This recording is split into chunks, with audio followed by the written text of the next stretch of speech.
We have been reporting on the seemingly endless shortages that U.S. producers, merchants, developers, and many other firms have experienced over the past couple of years for what feels like a very long time. Each and every one of us is impacted by the supply chain crisis, which is a very complicated problem that becomes worse the longer it lasts for our lives, society, and economy. Todd Miller, the CEO of Isaiah Industries, a company that manufactures metal roofing shingles, shared his observations about the ongoing supply chain chaos in a recent exposé by financial and economic writer and analyst Richter. We've never seen anything like we're witnessing today, since it goes beyond simply metal availability. He has witnessed several instances where raw material supplies, notably metal, were extremely tight and caused disruptions in the company's operations. Today's industry bottlenecks are having an impact on the availability of just about everything. Production at the major metal mills, where millers used to buy steel, aluminum, and copper, never recovered to its pre-infection levels when businesses were forced to close. Millers were caught with shortages, substantial delays, and backlogs that occurred as customer demand for almost everything began to rise uncontrollably, he continued. The majority of customers accept price hikes, but delays and inventory shortages increasingly jeopardize our capacity to satisfy customer demands. We presently have a backlog of orders that is roughly 60 days long, the majority of which we are awaiting the arrival of raw supplies. Historically, our backlog was only a few weeks at most, she noted. The system is flawed. Manufacturers now tell us how much they can sell us, and even then, they frequently postpone shipments. His company's issues are similar to those that many other companies have been having lately, but the largest concern is how these disruptions are harming the food industry. In an open letter to the White House, more than a dozen economists from various states urged the federal government to take action to fix the nation's supply chains and keep food on grocery store shelves. While the new administration had already issued some measures, those weren't nearly enough to address the full extent of the issue. The lender emphasized reports and images of food store shelves that were thinly supplied. The latest wave of confirmed virus cases has caused a dent in the labor market as millions of workers have been calling in sick. New protocols are being implemented in food manufacturing plants. According to the letter, food retailers across the country are struggling with worsening labor and product shortages that could potentially threaten America's food security. The Economist estimated in January that employee absenteeism had affected roughly 30% of staff members at some locations. That percentage has now reached over 50% and is still rising. One owner of a grocery store claimed that the labor shortage is putting his company in danger of going out of business. Most grocery stores rely on just-in-time delivery. Even one day of bad weather can cause delays and exacerbate shortages.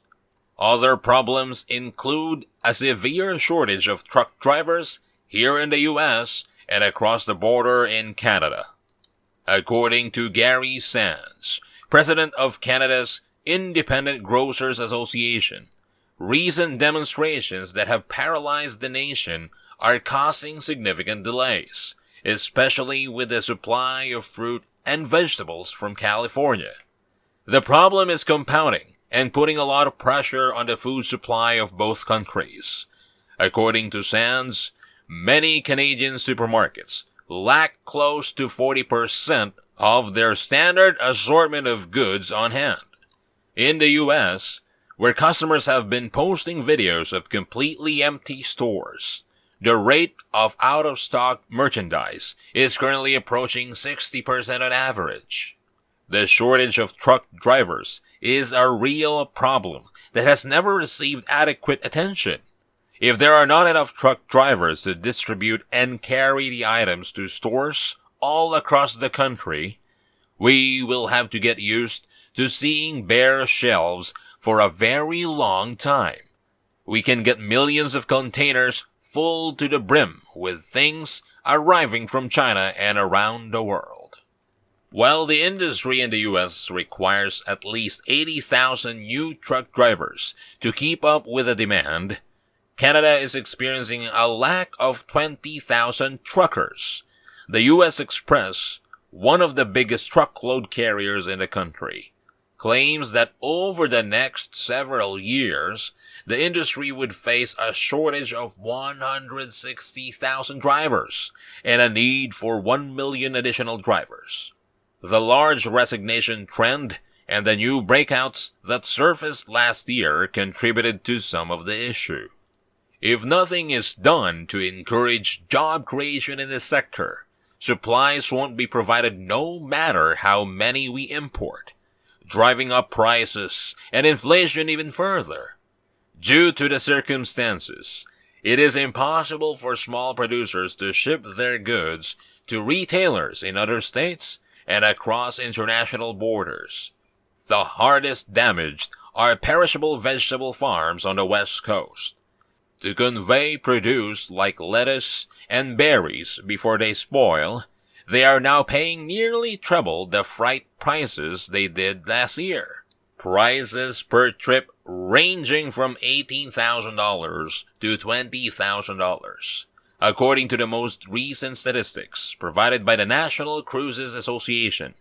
The consumer goods sector is currently lacking over 120,000 workers overall, with only 1,500 jobs have been created in the previous month.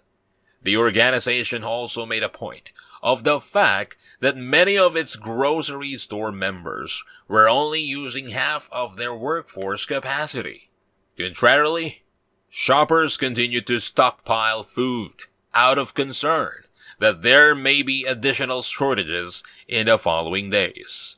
Demand for the past 5 weeks has been on par with or perhaps higher than it was in March 2020, when the US experienced its first instance of panic purchasing.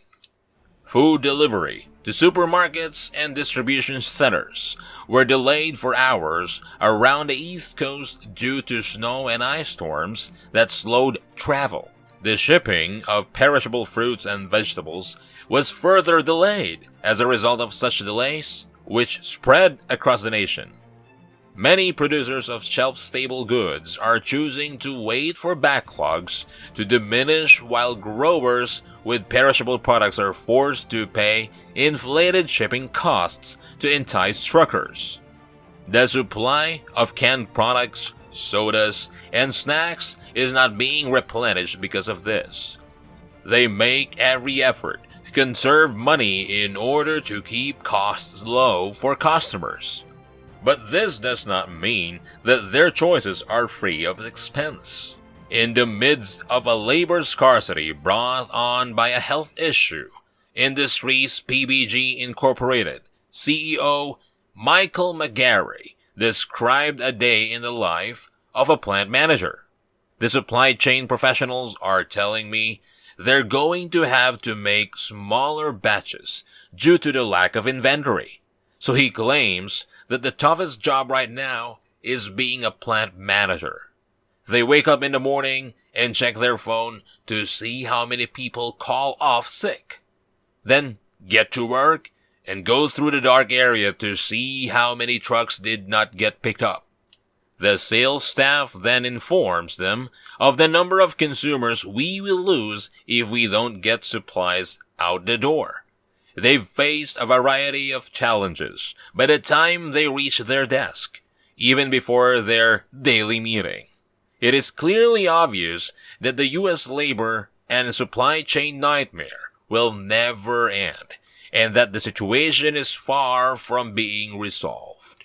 Factory closures, employee disruptions, leadership changes, and a lack of raw materials were the main disturbances. The circumstances are motivating countries all around the world to take care of themselves by stockpiling locally derived raw materials.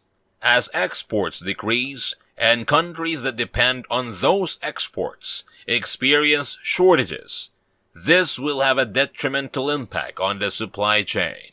Just last year, it issued 491 shortage alarms for raw materials, electronics, plastics, and paper. Conditions this year will undoubtedly become much more difficult as a result of all these locations on our supply chains. In the richest nation on earth, shortages will become regular, and the supply and demand imbalances we are already observing are planting the seeds of economic instability in the coming months. This has been 360 Economist. Thank you for watching. If you enjoyed this video, please don't forget to leave it a thumbs up, and please subscribe.